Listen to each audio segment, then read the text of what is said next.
So wonderful that you can be here with us tonight. I want to quickly say that I'm a huge fan, and I love your writing. I love your writing style, and I look forward to your future work. And I'm honored to have this opportunity to sit here with you and ask you questions on behalf of myself and the student body. We're going to jump right in here.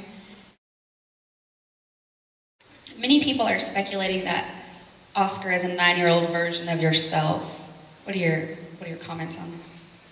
I think in a way it's more interesting why people would speculate that than the answer. It's almost always the case that the question is more interesting than the answer. Why would people wonder that? I think, why? I mean, why? You know, if I wrote about a serial killer, and people say, like, many people are speculating if you yourself, you know, kill lots of humans in succession. During your writing process, do you plan certain literary elements, such as symbolism, foreshadowing, or do they just fall into place? So writing really has two parts. One is writing and one is editing. You know, one is composing things for the first or second or fifth time, and then it's looking back at what you've done and trying to make it better. So the composing part, I don't think about symbolism or themes or even structure.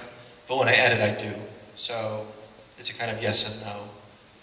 When I write, I really write blindly. I mean, I don't have an idea when I write. I don't have, much less an outline. I don't have some voice that I found. Or I think a lot of people don't write because they're waiting for something that is never going to come. You know, if I waited for inspiration, I wouldn't have written a word yet. Inspiration has never come to me. I don't even believe in inspiration.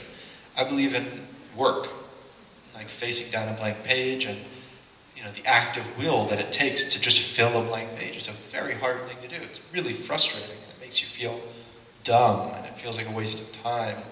But if you sit with it long enough and do it long enough, and this is true for anyone in this room, at some point you will be surprised by something that you've made. How important is the act of reading, and what can it teach everyday people? It's a funny thing. Like, you can forget that you're alive really easily. You could spend years forgetting that you're alive, just going through the rounds. Like, you wake up, you take the car to a place, you get off there, you do some stuff, you eat some food, take the car to another place, it's time for bed. And I think we really depend, now more than ever, we really depend on the things that remind us that we're alive.